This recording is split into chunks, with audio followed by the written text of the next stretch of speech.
Donc moi aujourd'hui on m'a demandé d'intervenir sur un sujet qui est la sectorisation commerciale et comment rendre au terrain son expertise et ce qui lui appartient, puisque certains d'entre vous, en tout cas vous venez tous aujourd'hui de secteurs très très divers et variés.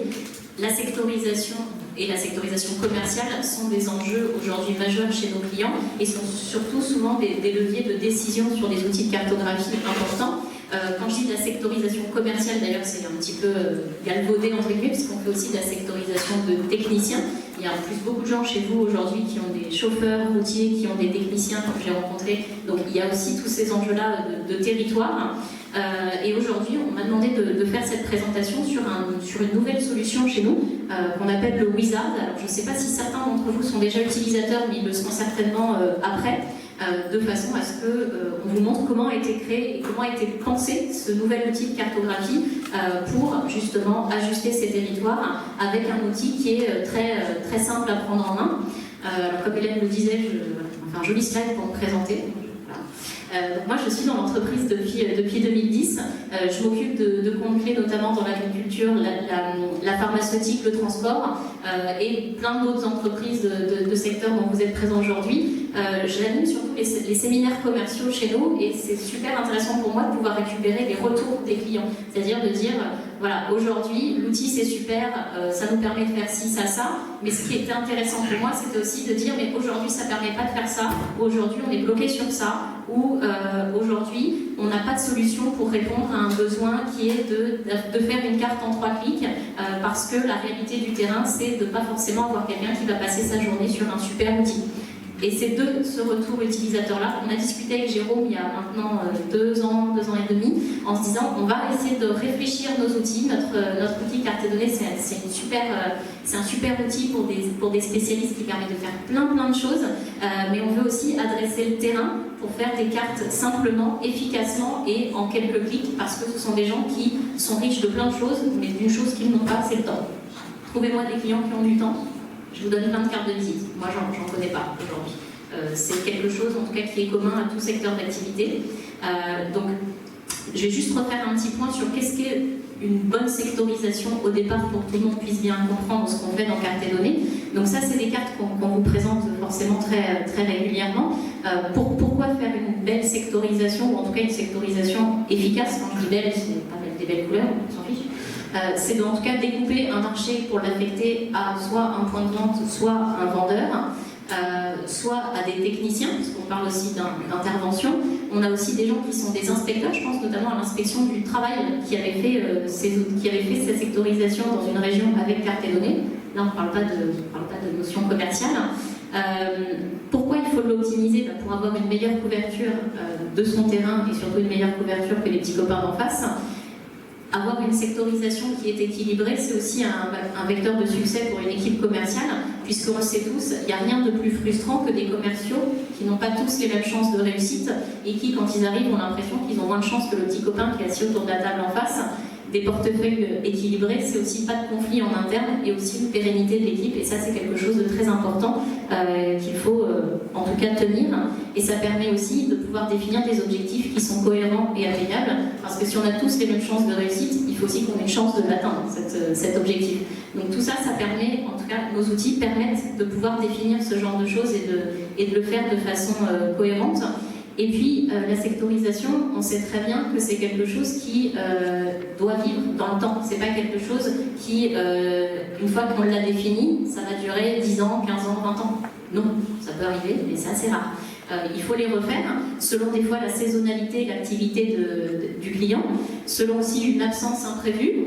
On est des humains, il peut y avoir des gens qui sont malades, des gens qui s'en vont, des gens qui vont partir faire le tour du monde pendant 1 an, comme ça nous arrive chez nous. Pourront vous raconter ça à la pause ce midi. Ou alors, même du développement commercial, parce que c'est tout ce qu'on souhaite aux gens, c'est que demain les équipes ne soient pas assez nombreuses pour faire face au succès des solutions et de devoir recruter, ce qui est le cas chez nous avec tous nos nouveaux collègues qui sont arrivés cette année.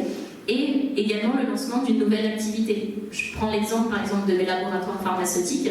Quand on se lance sur une nouvelle ère thérapeutique, on recrute une nouvelle force de vente et on réajuste tous ces territoires. Donc, toutes ces ces quotidiens, en tout cas dans l'entreprise, font qu'on est amené à devoir changer ses territoires, à devoir réajuster son activité géographique. Et pourquoi le penser géographiquement? Parce que vous allez me dire, elle est mignonne la petite dame, mais on peut prendre un fichier Excel, diviser en 4 s'ils sont 4, et puis le mettre sur une carte, et puis on va bien y arriver. Hein. Il y en a plein qui y arrivent depuis très longtemps et ils n'ont pas attendu, tout à fait d'accord. Sauf que quand on ne tient pas compte des contraintes géographiques, on peut se retrouver avec des gens qui ont des territoires qui sont complètement incohérents, de devoir passer 2h30 sur la route pour aller d'un client à l'autre. J'en entends souvent des commerciaux qui me disent ça. Ce matin, je suis à Moitié, puis cet après-midi, je vais à La Rochelle, et demain matin à Niort.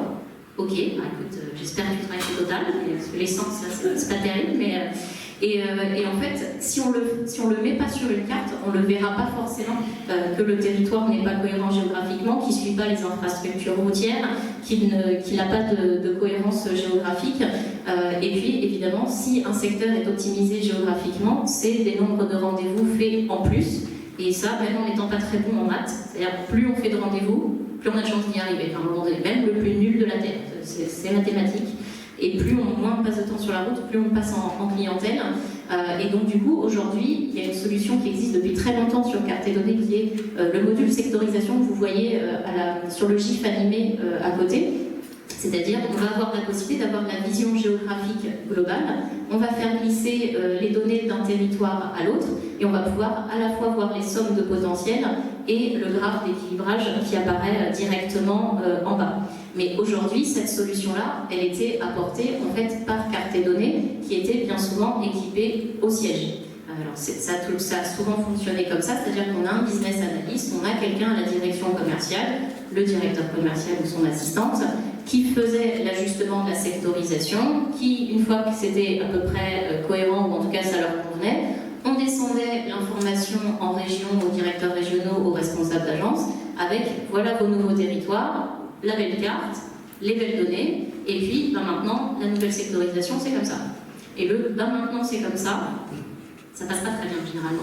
Parce que au siège, on a beau, personne n'a la science infuse, personne ne connaît les expertises et les particularités géographiques qui font la beauté du terrain et la richesse des informations du terrain.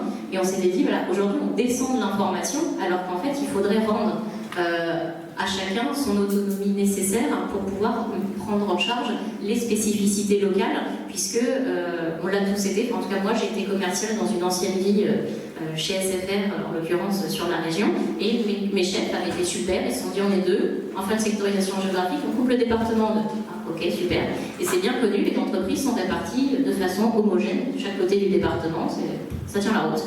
Et puis pareil, de dire bah oui mais attends, là tu viens de m'enlever un client, ça fait 10 ans qu'on bosse ensemble, il me fait confiance, j'ai enfin réussi à tout stabiliser, et ah bah oui mais il est à droite, alors hop, ça passe chez mes collègues.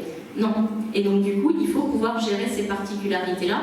Et aujourd'hui, dans la solution qu'on avait mise en place, et qui fonctionnait très bien, mais ça veut dire que le chef d'agence, le chef de terrain, appelle le siège en disant ah bah oui mais non, il faut passer telle commune ou tel secteur ou tel client de Pierre à Paul.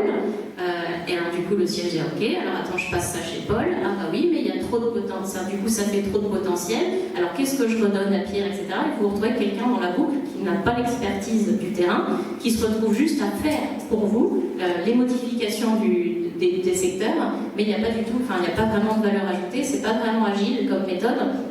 Et l'idée, c'était de pouvoir rendre l'autonomie en région de façon à ce qu'ils puissent le faire directement eux-mêmes. Alors vous allez me dire, bah oui, super, en plus moi je suis commercial, on me dit que je vais vendre une licence carte et données en région, et c'est réglé. Et en fait, carte et données, c'est un très bel outil qui est très complet, comme vous le voyez sur la droite de l'écran, avec plein de fonctionnalités, qui permet au siège de faire plein de choses et de faire une belle sectorisation équilibrée. Mais finalement, le retour utilisateur qu'on avait, c'était oui, mais ça va nous prendre du temps de former le directeur régional simplement pour faire ces ajustements à la marge. C'est-à-dire que c'est un très bel outil qui répond très bien à nos besoins à nous, mais pas à ce besoin de cet utilisateur-là. Et est-ce que vous ne pourriez pas créer, entre guillemets, une interface, un outil light avec 4 boutons où il puisse cliquer sur ces 4 boutons, juste faire sa modification à lui, et c'est tout. Et alors là, jusque-là, on se disait, bah, on va essayer de faire les modèles à votre place, on peut essayer de vous accompagner, etc. Mais avec Jérôme, on n'était pas super satisfait de ce retour-là. Et ce qu'on a voulu, c'est vraiment mettre en place un outil pour que, justement, le terrain récupère une utilisation et en tout cas une boîte à outils qui soit simple, rapide et intuitive, exactement qui fonctionnerait comme une appli mobile. C'est-à-dire que si on doit vous former dessus, c'est un peu comme une blague en fait. C'est-à-dire que si on doit l'expliquer, c'est qu'elle est mal faite. Et bien finalement, un wizard, c'est un petit peu pareil. C'est-à-dire que si vous l'ouvrez, vous n'êtes pas capable de vous en servir tout seul, pour moi c'est qu'il est mal fait, on le recommence. Et c'est comme ça en fait qu'on a pensé cette offre-là, en se disant on va mettre en place une interface pour le terrain, pour qu'ils puissent, en moins de 10 clics, être autonomes et refaire directement leur sectorisation, leurs ajustements directement eux-mêmes, sans être formés à l'outil, et pouvoir régler uniquement les choses du terrain en autonomie, sans avoir les pieds et poings liés et devoir repartir directement au siège. Donc je vais vous montrer, je vais essayer de le faire à une main, comme je vous dis, il ne faut pas de formation, il ne faut pas non plus 3 coudes et Non, je vais le faire avec une main, c'est facile. Et donc du coup, je vais vous montrer qu'on peut, le but c'était qu'on puisse faire cette fameuse sectorisation en moins de 10 clics. Donc là, moi j'ai ouvert le modèle, imaginons je suis directeur régional Région Ouest. Je viens d'être promue, Hélène, merci. Et du coup, j'ai mes commerciaux à gérer directement sur la Bretagne. Donc là, aujourd'hui, j'en ai 4. On m'a chargé ça, la direction m'a envoyé ça directement. J'ai juste à cliquer sur « Éditer mes secteurs ». J'ai mon vendeur qui est le secteur en turquoise qui s'appelle M6 ici directement, qui pour une raison X ou Y ne sera plus là dans les mois à venir et doit être remplacé. Donc je clique sur son secteur, je clique sur moins, on se retrouve du coup avec son territoire qui est vide et je vais simplement maintenant en quelques clics pouvoir réaffecter son territoire. Donc là par exemple je me dis tiens, si je mets ce bout-là à celui qui est en jaune, ce bout-là qui est à celui qui est en violet, qu'est-ce que ça donne? Automatiquement, en fait, quand je lâche, ça affecte directement ici, et on voit l'équilibrage entre les secteurs. Alors, je pourrais aussi tout remodifier directement, mais je vais pouvoir comme ça simuler des choses sur ce territoire-là. Et je me dis, bah tiens, j'avais une zone qui était couverte à 15 minutes, puisque c'était leur zone prioritaire. On en a un qui est parti, donc on va essayer de voir si, en augmentant simplement à 30 minutes, la zone, je vais pouvoir couvrir mon territoire avec juste ces 3 personnes-là. Là, je vois bien qu'effectivement, c'est à peu près cohérent. Et si ça me convient, j'ai juste à cliquer sur « Appliquer » et j'exporte ma carte. Et j'ai fini. Et ceux qui ont compté, il y avait moins de 10 clics. Je vous promets. Et du coup, le PDF, ensuite, on le sort. Et on n'a plus qu'à cocher ou décocher ce qu'on veut présenter. On a nos commerciaux en réunion à qui on présente les nouveaux ajustements. J'ai appelé une commune, c'était pour voir si quelqu'un allait suivre directement. On peut en tout cas faire quelques modifications et après renvoyer ça au siège directement. Le but, c'est vraiment d'avoir quelque chose de, je dirais, simpliste, mais en même temps qui a toutes les fonctionnalités nécessaires pour le terrain. Pour pouvoir réajuster ces territoires directement. Ça, c'était une demande qu'on avait beaucoup de directions régionales. Alors moi, je m'occupe des laboratoires pharmaceutiques, donc c'est quelque chose où chez eux, c'était très récurrent, mais on le rencontre aujourd'hui chez pas mal de clients qui nous disent « j'ai besoin de faire, j'aurais besoin qu'un tel fasse une carte, mais j'ai pas le temps de le former à carte des données, ou il a que des besoins basiques, etc. » Et ce fameux modèle Wizard-là, c'est quelque chose qui a été développé et qui plaît beaucoup aujourd'hui en clientèle pour justement cette facilité d'utilisation. Moi, j'ai fait le choix de vous le montrer sur une sectorisation parce que j'ai tellement tanné l'équipe de développeurs pour l'avoir qu'on m'a gentiment dit « maintenant, tu vas le présenter ». Mais c'est déjà disponible sur tout un tas d'autres fonctionnalités de l'organigramme de carte des données. Le but étant de pouvoir faire des cartes en quelques clics. Je vous ai mis ici quelques idées de ce qu'on peut aussi faire directement avec des wizards, comme localiser des clients, analyser la performance de l'agence, déceler des potentiels, ou alors on a un nouveau concurrent qui vient de s'implanter, on voudrait voir ce que ça va être comme impact, sans avoir à forcément solliciter le siège, en étant simplement autonome pour faire quelques analyses directement à l'agence. Et l'idée, c'était vraiment de couvrir un scope très large de fonctionnalités et d'utilisation, avec à la fois l'outil complet pour le siège, mais pas dire au terrain, vous allez bricoler avec un outil parce que finalement, on n'a pas d'autre solution. Aujourd'hui, ça nous permet de pouvoir adresser tout le scope des utilisateurs et des forces présentes dans une entreprise avec des outils pro, mais faciles à prendre en main pour le terrain. Ça permet aussi d'étudier sa zone de chalandise. Et surtout, on a un autre wizard qui vous sera présenté cet après-midi par Nicolas Quartero, qui est plutôt sur la simulation d'implantation et d'optimisation de son maillage. Et vous verrez que notamment des gens comme dans la franchise ou dans le retail sont très friands de ces nouvelles utilisations. Alors vous allez me dire, ok, c'est bien, mais ces fameux wizards, ces fameux modèles, qui les fait comment? Eh bien, en fait, on a deux possibilités, parce que moi, j'ai souvent rencontré des clients qui me disent bah, ça, c'est super, voilà, c'est ça qu'il me faut, mais qui le fait maintenant? Qui le fait le modèle pour mes collègues? Parce que moi, j'ai pas le temps. J'ai pas le temps de leur faire des modèles. Si c'est de passer mon temps à faire le modèle plutôt qu'à faire leur carte, bah, vous êtes gentils, mais je vais faire leur carte. Et on va faire comme avant. Donc, en fait, pour les clients qui n'ont pas le temps, ou alors qui n'ont pas de licence carte et données, ça nous arrive de plus en plus, on fait la prestation directement par nos équipes. C'est-à-dire, soit effectivement, vous avez le siège de l'entreprise qui le fait, ou soit nos consultants vous interrogent en fait en vous disant, ben voilà, qu'est-ce que vous avez besoin dans votre wizard, qu'est-ce que vous avez besoin comme fonctionnalité, quels exports sont nécessaires, et les équipes de consultants de Nicolas vont modéliser à façon le wizard pour vous livrer une solution qui sera clé en main et qui sera utilisable par vos utilisateurs directement. Donc on a toutes ces possibilités-là. Est-ce que vous avez des questions? Ah, merci. Une fois qu'on a fait la sectorisation, où les clients sont géolocalisés, on a la possibilité d'extraire justement les clients avec l'affectation sur les nouvelles zones. Bien sûr. Je peux même vous le remontrer. Alors, c'est pas l'exemple là parce que j'ai pas chargé de clients. Mais en fait, là, moi, j'ai juste exporté le PDF.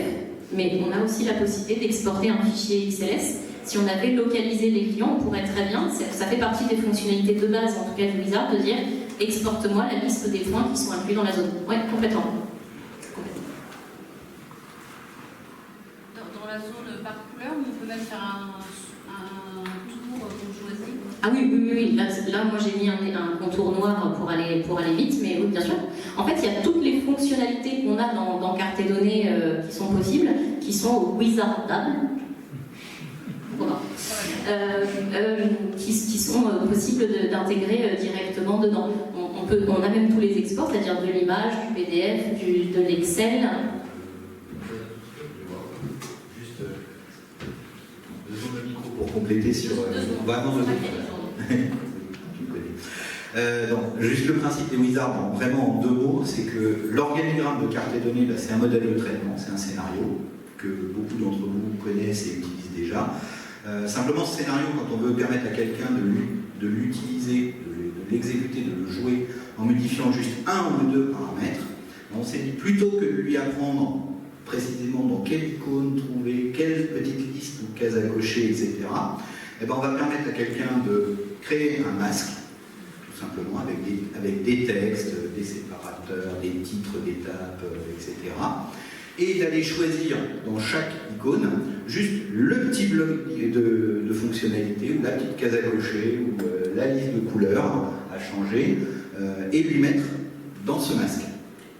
Voilà, comme ça on peut guider l'utilisateur en lui disant bah, étape 1, fais ça, et voilà le paramètre que tu as le droit de modifier. Étape 2, c'est ça, voilà le paramètre que tu as le droit de modifier. Et évidemment, pour répondre à la question, tous les exports que vous pouvez déjà faire avec cartes et données, que ce soit les exports de cartes, de rapports Word, de fichiers de données, même les injections dans des bases de données, c'est possible également. Tout ce qu'on peut exporter déjà avec carte et données, on peut aussi le rendre exportable via un simple bouton. En fait, on prépare les exports à l'avance et on dit à l'utilisateur, bah, clique sur ce bouton pour le faire toi-même et récupérer ton fichier. Voilà. Donc c'est en fait habiller un organigramme de carte et données avec plein de masques métiers simples à utiliser pour que quelqu'un qui n'est pas formé soit guidé pas à pas et comme tu disais en quelques clics, voilà, moins de 10 là, dans ton exemple, le record, puisse venir faire une carte simple, modifier une carte simple ou un scénario simple. Question ? François Zébat, est-il possible d'historiser les différents scénarios, les différentes simulations? Alors, le scénario, ça reste un schéma de traitement. Donc, lui, on ne va pas l'historiser puisque c'est la façon de le créer. Par contre, on va pouvoir historiser les exports. On va pouvoir exporter, par exemple, la carte de sectorisation qui s'appellera T1 2019, on l'exportera avec T1 2019. Si on dupliquait les scénarios, ça perdrait pour le coup le sens du schéma de traitement en fait. Ce qu'on va historiser, c'est plutôt le résultat, puisque le schéma de traitement, l'idée c'est que justement on réutilise toujours le même et qu'on recharge simplement son fichier de données pour pouvoir le changer. Mais au-delà de historiser dans le temps, ça peut aussi permettre de changer de territoire. Par exemple, moi je suis responsable directeur région Ouest, mais mon petit collègue qui est à l'Est aura exactement le même exercice que moi à faire dans 15 jours. L'idée c'est qu'il puisse exactement reprendre le même modèle et qu'il mette simplement son territoire à lui, ses données à lui, et il exportera son territoire à lui. C'est tout le principe même effectivement de carte et données, c'est de pouvoir justement considérer ça comme des scénarios qu'on va pouvoir rejouer à l'infini en changeant et la temporalité et le territoire, ou les deux.